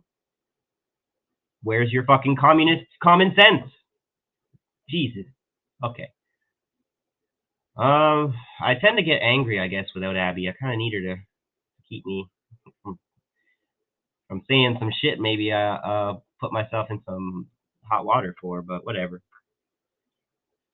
Hopefully my parallax view can help us understand some of the multipolaristas, whatever, what they get right and what they get wrong. All right. From 2016 onward, China's position on Western Sahara evolved from a strict declarative neutrality to a managed ambiguity that increasingly aligned with Morocco's diplomatic strategy while preserving Beijing's ties with Algeria. Key inflection point was King Mohammed VI's visit to Beijing in 2016, which took place at a critical moment for Morocco. Just weeks earlier, UN Secretary General Ban Ki-moon had described Morocco's presence in the territory as an occupation, a position that Washington also appeared to support at the Security Council. Excuse me. In this context, the visit heralded a new orientation in Moroccan diplomacy towards strategic diversification while maintaining traditional alliances with the United States and Europe. In Beijing, Mohammed VI and President Xi Jinping elevated bilateral ties to a strategic partnership and signed 15 cooperative agreements. In 2017, Morocco became the first African country to join the Belt and Road Initiative. The political significance of this sequence was not only the scale of economic cooperation, but robust expectation that deeper ties with China might, over time, foster greater diplomatic receptiveness on Western Sahara. As China's economic presence in Morocco expanded, maintaining strict neutrality became increasingly difficult in practice. Officially, Beijing's doctrine remained unchanged. China continued to affirm support for a UN-led process based on sovereignty, territorial integrity, and non-interference. You know, it kind of reminds me of how, you know, the US and the European Union are technically neutral in the conflict against Russia because they haven't overtly sided with Ukraine. They must technically be neutral, as they claim, right? Yet since 2018, its behavior at the UN began to show small but meaningful adjustments. China voted in favor of UN Security Council Resolution 2440, which introduced the idea of a realistic, practicable, and enduring political solution based on compromise. What a fucking nothing burger. Terms seen as more compatible with Morocco's autonomy proposal. You know, a referendum is completely realistic and practical, and an enduring political solution. It would be the enduring democratic political solution. It would be just like if you let Palestinians vote in Israeli elections. That would be a realistic, practical, and enduring political solution. That would be your two-state solution. But you can't have that, right? So you have to do this genocide alternative. That's what this will lead to, the genocide of the Sahrawi people, the Western Sahara. I guess everybody's pro-genocide now. So if everyone's pro-genocide, if we're all genociders, I guess none of us are. Meanwhile, China's expanding economic footprint in both Morocco and Algeria made strict neutrality even more complex. To manage it, Beijing adopted a policy where caution prevailed whenever projects touched contested zones. Reports documented Chinese purchases of Western Saharan phosphates between 2018 and 2021, after which sourcing stopped. Beijing also showed hesitation over the Gara Jabile project, among the world's largest iron ore reserves, located in Algeria's Tindouf province, home to Sahrawi refugee camps, and a long-standing source of tension between Rabat and Algiers over mining rights. By adopting this approach of strategic caution, China was carefully protecting both relationships while avoiding steps that could be interpreted as political alignment. I don't know why you can't just come out clearly against the fucking monarchy that shouldn't exist in 2026. If people had any kind of consistency, we would just understand that you do not have any legitimacy on the global stage if you call yourself a fucking monarch. But no, we gotta be realpolitik about it. We gotta be pragmatic and opportunistic, completely invalidating any kind of claim to our own ideology that we have. So when Algeria broke diplomatic relations with Morocco in 2021 over Rabat's actions on Western Sahara and its normalization with Israel, Beijing again supported UN Security Council Resolution 2602. But don't forget, guys, that China is backing up Iran against Israel. They're really big, really big allies, you know, and they can really trust each other.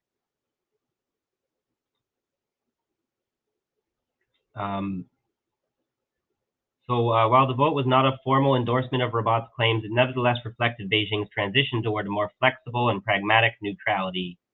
France's recognition of Moroccan sovereignty in 2024 deepened Algerian perceptions of strategic encirclement. In this tense environment, President Xi's stopover in Casablanca in late 2024 was widely interpreted in Morocco as a political signal. In Algeria, instead, frustration grew that Beijing's position did not reflect the depth of Algerian support for China on issues such as Taiwan and Tibet. Isn't that nice? Whatever. They get you to support them, and then when it comes time for them to reciprocate, they just fucking leave you hanging, basically robbing you of political whatever capital, you know? Reflecting these frustrations, the Algerian ambassador to China reportedly conveyed to Yahya Zubir, a prominent expert on China-North Africa relations, his dissatisfaction with Beijing's ambivalence. We have supported China on many issues, including China gaining a seat at the UN. We told our Chinese partners that Western Sahara is a different question from Tibet or Xinjiang, to no avail. At the same time, however, Chinese officials also sought to reassure Algeria of the importance Beijing attached to the bilateral relationship. In an interview with Zubir, a former Chinese ambassador to Morocco observed that ties with Algeria are more important and more comprehensive than those of Morocco. Was that a lie? China therefore sought to balance its commitments, navigating a landscape where both Algiers and Rabat expected their partnerships with Beijing to translate into more definitive diplomatic support. It's kind of ironic, I noticed, that a lot of other countries, like like smaller countries like Finland, maybe, or India. What's a good example here? My point is there's countries that have to do this balancing act between the West and the East, between China and the US, but apparently China has to do a balancing act too. I never see the US having to do balancing acts, whatever, to maintain people's approval. But for some reason, China is acting like a weak, small country and not the superpower that they are, you know? I don't know why they don't just put pressure on Morocco, right? So that China therefore sought to balance its commitments, navigating a landscape where both Algiers and Rabat expected their partnerships with Beijing to translate into more definitive diplomatic support.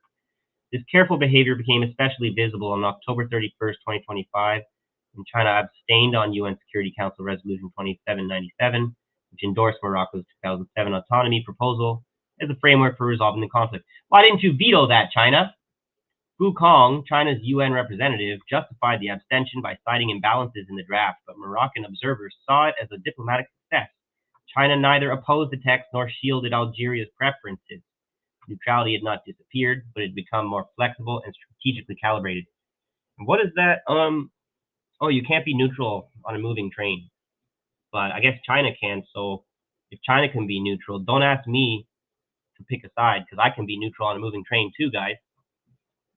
A similar pattern appeared in the security domain. While Algeria purchased advanced Chinese arms after the war in Ukraine constrained Russian supplies, Morocco also acquired Chinese combat UAVs in 2025 as part of its efforts to diversify military suppliers.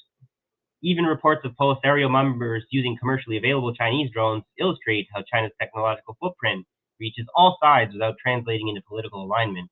Oh, right, so they get to be the fucking arms dealer to support both sides, and you want to call them not imperialist.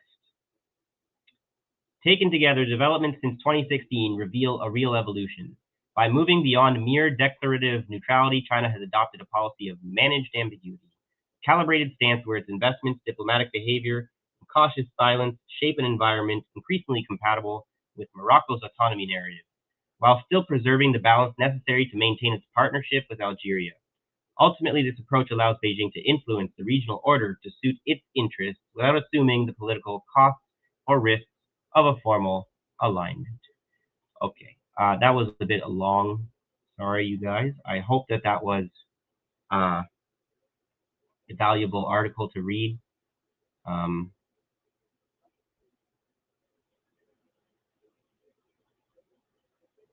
Yeah, I see you guys got a lot of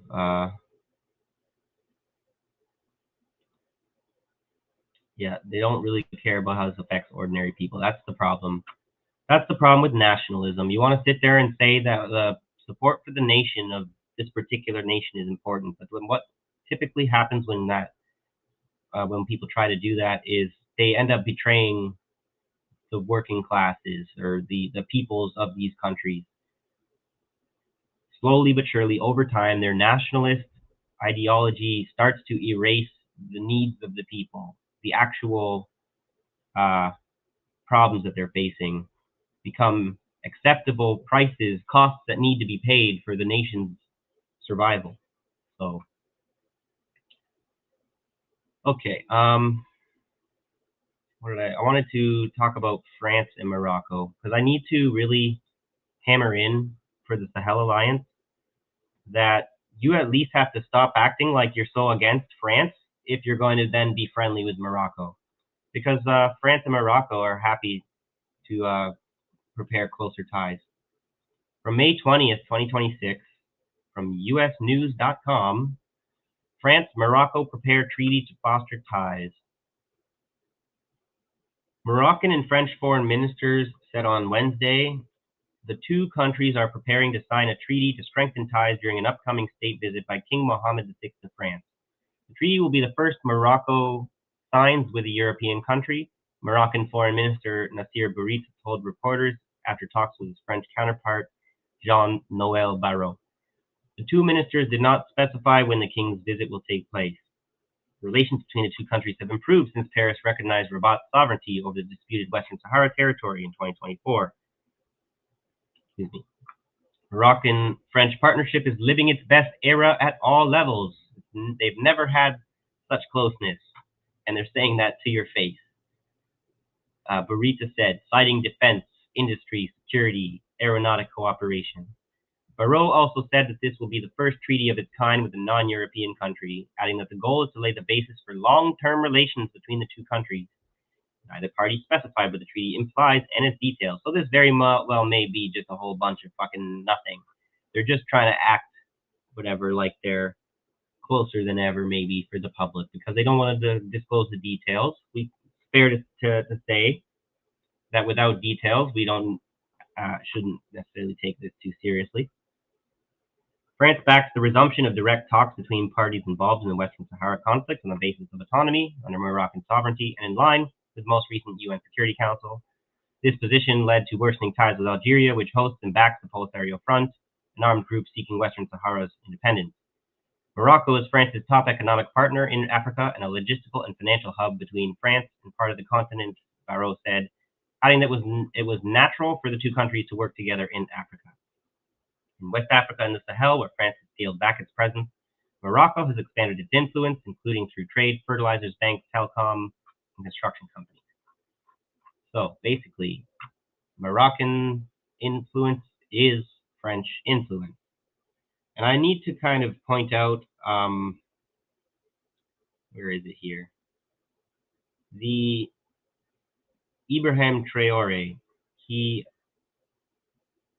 was mostly trained in Mali, but I did notice that he did some training in Morocco. So, who is Captain Ibrahim Traoré? Described by his military colleagues and those close to him as a calm, timid leader who places human beings above all considerations, the head of the state, according to his men, is a good infantryman, an accomplished artilleryman, and an example of a warlord. Born on March 14, 1988, in Kera, commune of Bondoukri, in the Boucle du Mouhoun region, where his father worked as a nurse, he attended the public primary school and the general education college of the said locality. He will subsequently continue his secondary education, blah, blah, blah, blah, blah. We don't really need to hear, though, the very, very earliest kind of things.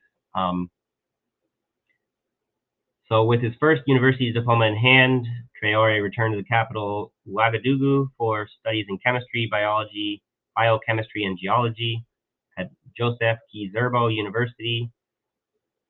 So he knows the things he needs to be a miner, interestingly enough, to extract the resources of his country. In 2010, he finished top of his class and left university with a master's degree in geology. The same year, he passed the entrance exam to the Georges Namoano Military Academy in Po. Ibrahim Traoré ended up in 2012 as vice major of the 12th promotion of active officer cadets at this academy.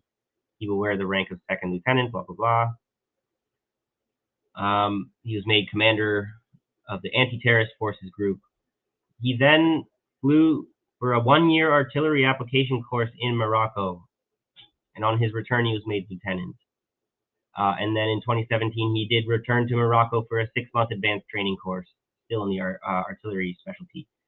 Now, I can't exactly make that out to be any more than speculation. It's just important to note that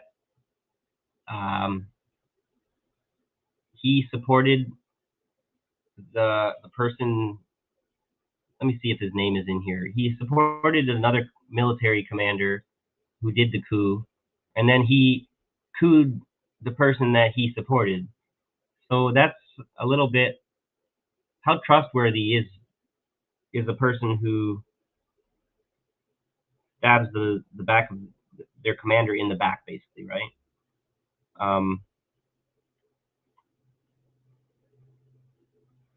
Right. In January 2022, with other young officers, they brought Lieutenant Colonel Paul-Henri Sandaogo Damiba to power in order to implement a vast plan to reorganize the army and a new tactical concept for the offensive to be carried out.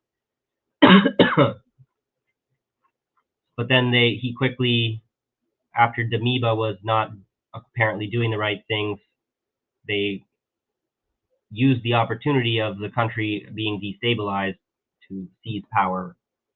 I think what it was is that Damiba was not close enough with the Russians. And so Traore is like the guy who made this alliance with the Wagner group kind of possible.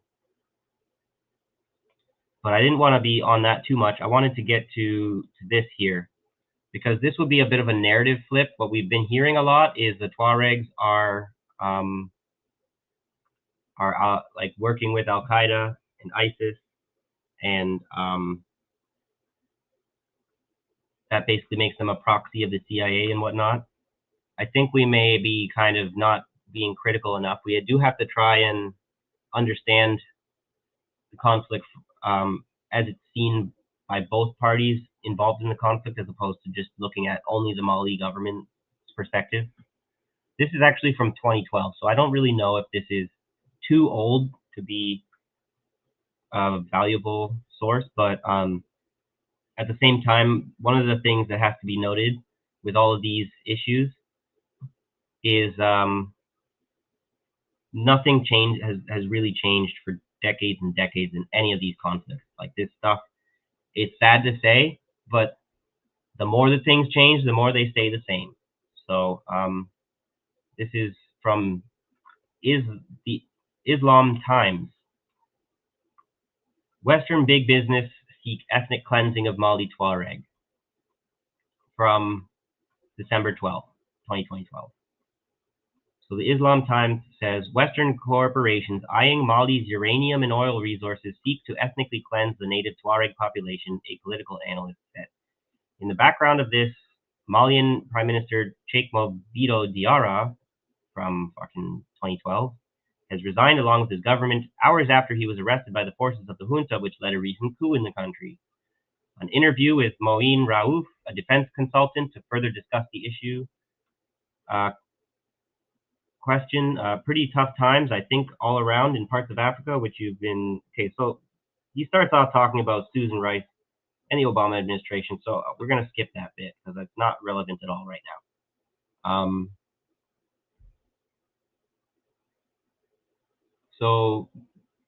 Mali and Algeria, the southern border of Algeria, the northern border of Mali, as we know, is the Ansar Dine and the Tuareg problem. And then in Niger, there's a Tuareg issue as well. In southern Libya, the Tuaregs live all around these areas. There's been uranium linked to all of this. People know Niger for Valerie Plame, the outing of the CIA agent. I don't know. That sounds interesting. Maybe we can look into that one day. But what was true in all of that was there is a huge resource of uranium in this region. Oh yeah, it's all over. It's in Libya, south of Libya, which borders Niger, and it's in Mali. There's a rich uranium-rich resource, but also oil's been discovered there. So it's all about natural resources. It's not about Al-Qaeda affiliation or Al-Qaeda-linked issues.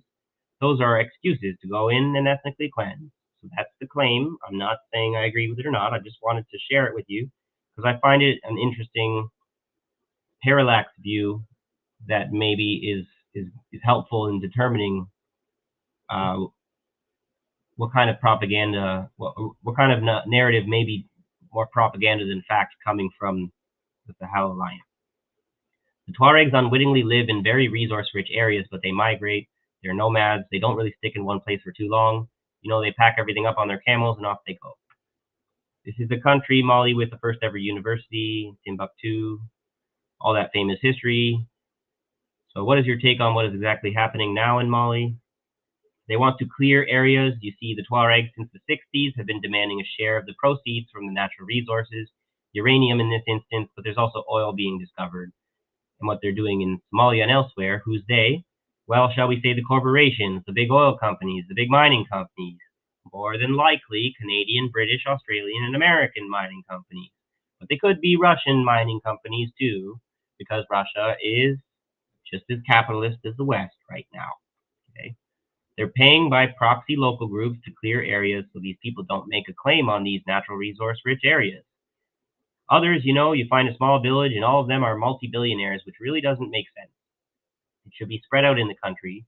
But the problem is when these people are there, then they make all sorts of demands, and then there's pollution in the water and people start dying. As happening with Tullow Oil in Uganda, you know, the Irish company.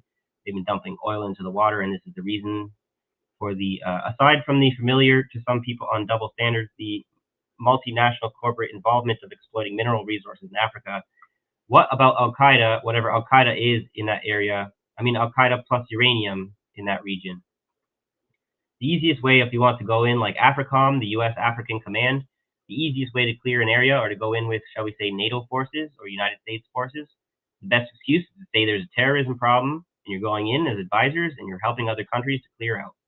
Like in northern Mali is Ansardine, they claim. These are the Al-Qaeda affiliated or Al-Qaeda linked or franchise. Burning mosques down, burning churches down, but the Tuaregs are not people who do that traditionally. Tuaregs have never burned mosques down. They've never burned schools. No, but these Salafi groups are being blamed for it. They're extremists, yeah, and how do we know they're really there? This is what we're told. While you yourself said the groups like that are starting to rise up in Libya, or certainly on the border post-Gaddafi, they are very small in number. They are not a significant group that you need a whole NATO or AU force. And you know, the AU force has just been approved. Thousands of troops are going into northern Mali to try to clear the problem or try to go in northern Mali. What I'm saying is that's their excuse. This is from 2012. So while there may have been very small in number back then, things change. When are they arriving? They are already starting to arrive in southern Mali. I think it's a contingent of 3,500 to start with, approved by the UN, NATO advisors, and NATO assistants. So NATO's in Mali. They were, yeah. Oh, yeah, they've been in Mali, Niger, and Algeria and all sorts for years. They haven't just come in now. But now they're coming in officially under UN umbrella because the UN has given its blessing, shall we say, to the African Union forces to go in to try to clear this problem, but it's a Tuareg issue. Not really an Al-Qaeda issue because Al-Qaeda issue is a minor issue in comparison. They can clear that. You need government forces to go in and clear it. Not a major issue. According to this guy, the real issue is the land the Tuaregs occupied traditionally for thousands of years. It just happens to be resource rich, in this case uranium and probably oil. So they need to ethnically cleanse these areas. Same as South Sudan. They ethnically cleansed South Sudan and then blamed it on the north. In effect, what's happened is they've cleared the oil-rich areas so these villagers couldn't lay claim or deny them exploration rights. That's what's really happening. I'm interested in the uranium, not just because any militants watching this program wanting some sort of briefcase, but if we consider what Joe Wilson said to his wife, Valerie, about the uranium, is there a possibility of yellow cake disappearing from this region? No, it can't be, and I'll tell you why. Very simple reason. French foreign forces and French intelligence monitor that location. But today from Mali, with all this uranium being mined, no way, no chance. There's no way uranium could leave, even if it's under Tuareg, shall we say, control. Uranium could not leave the border areas because Algeria is on high alert, Niger is on high alert, Burkina Faso in the south is on high alert. All the countries bordering, and they have drones, they have thousands of drones. U.S. Africa Command have thousands of drones flying daily, 24 hours, all day, all over Mali, Niger, and Bali. I don't know, that's Burkina Faso, I think. Well, you seem to be presenting a case where, I don't know, the Saudis could be involved here, creating this scare of Al-Qaeda in the region to enable NATO to protect private multinational companies. Yeah, Qataris, because it's Qatari investment again. So they're getting involved, but they're proxies again. Yes, you're absolutely right. It's probably a bit of Saudis, but the Qataris are the main, shall we say, players in this. And he's fingering the Qataris, but I'm saying UAE, right? It's the Qataris and the United Arab Emirates or whatever, and the Saudis.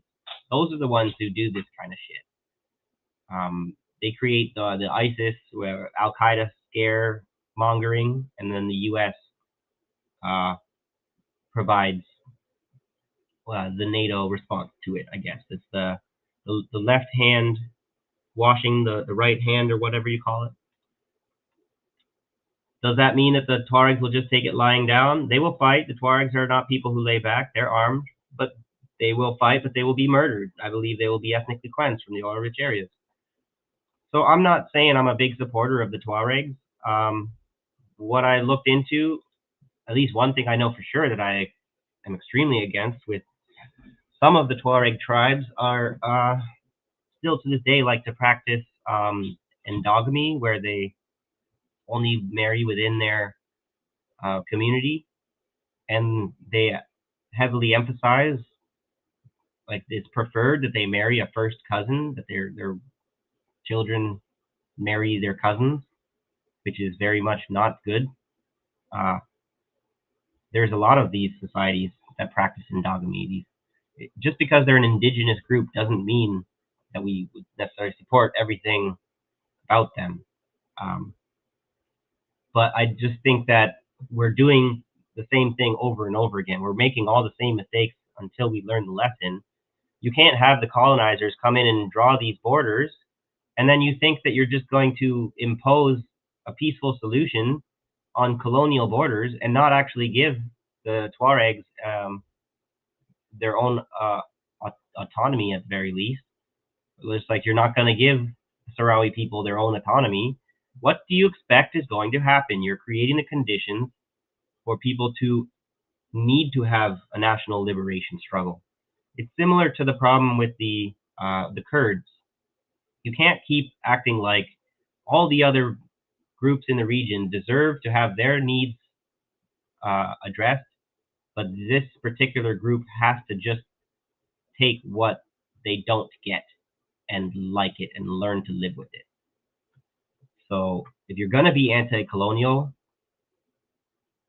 do it all the way, right? Let me see if I got anything else to share with you. I think I may be just about to, okay, yeah, this is probably worth one other tidbit that is relevant because it's unfolding with all this other stuff that I just shared with you. It's curious that this is happening now. This video is from First Post, which is, I believe, an Indian media company. So they typically don't really have much nice to say about China, but let's see what they're saying.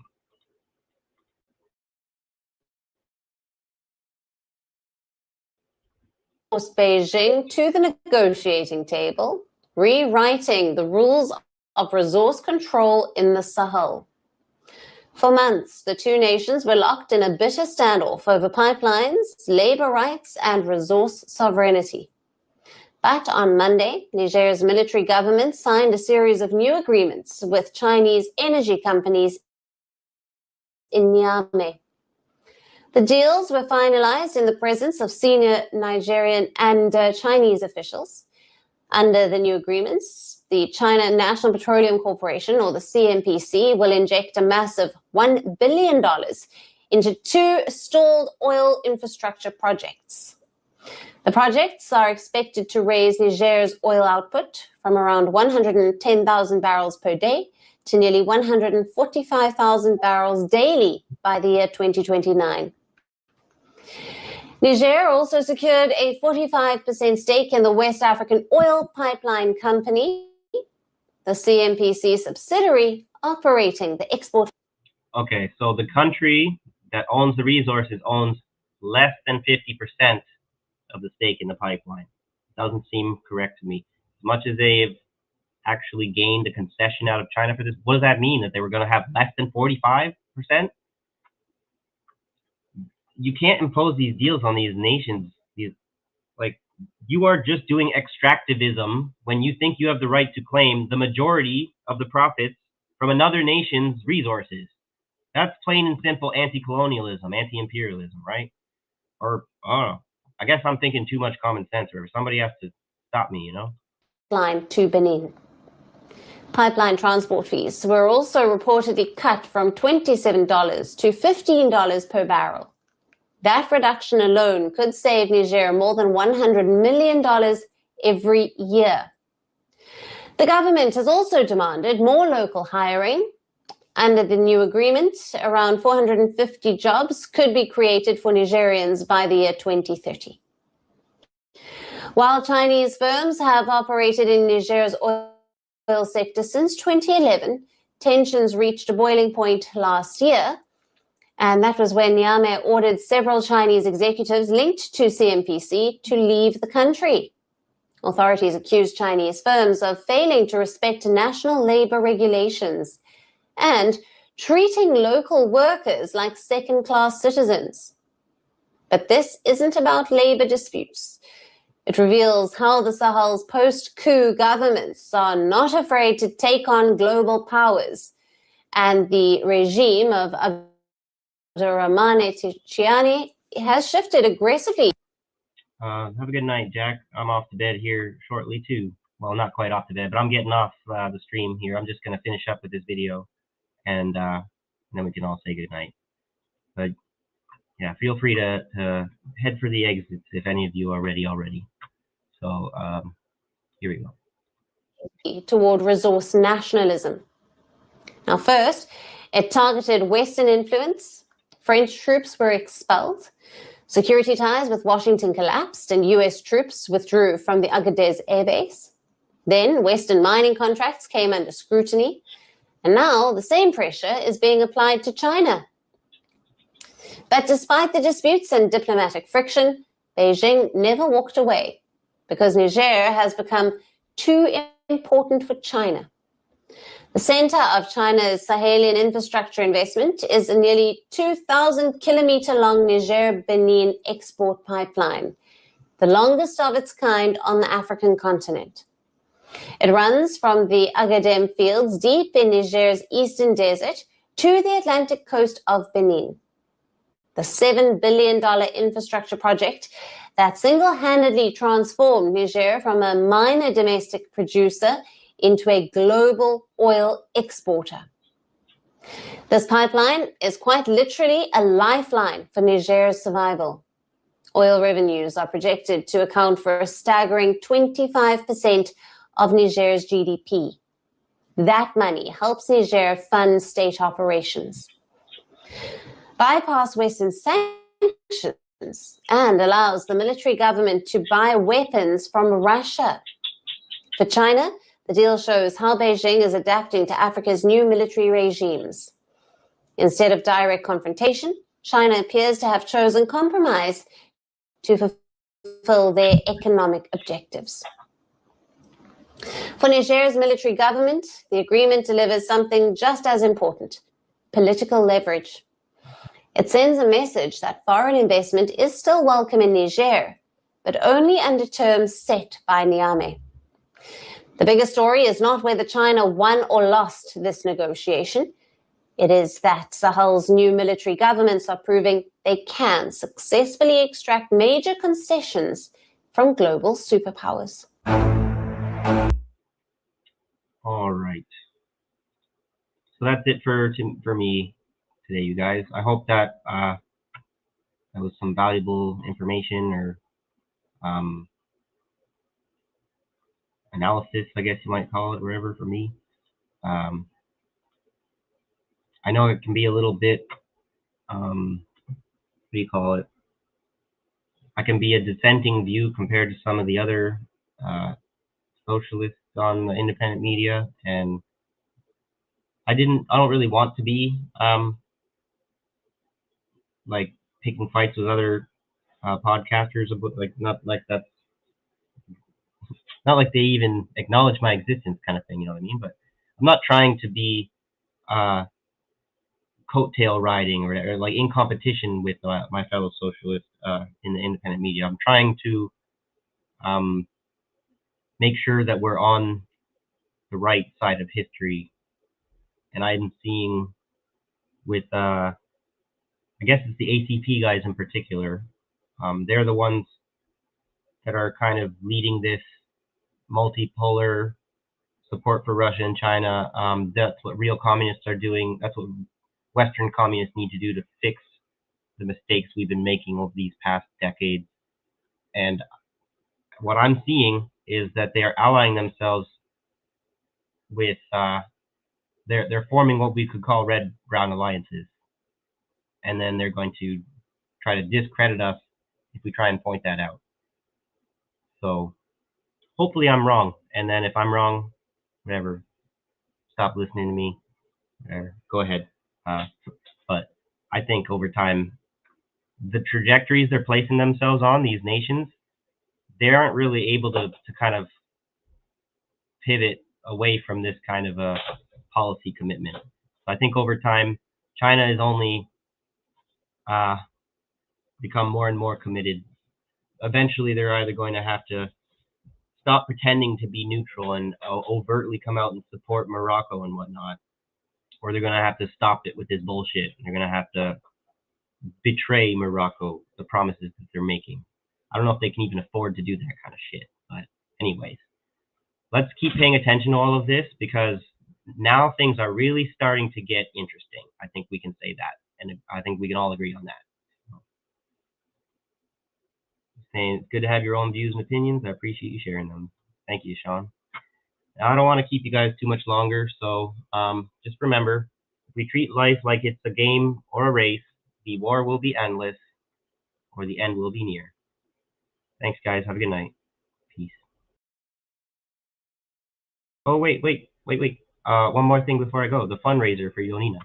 I should have done this at the beginning, but real quick, just if you can, if any of you has a little bit to spare,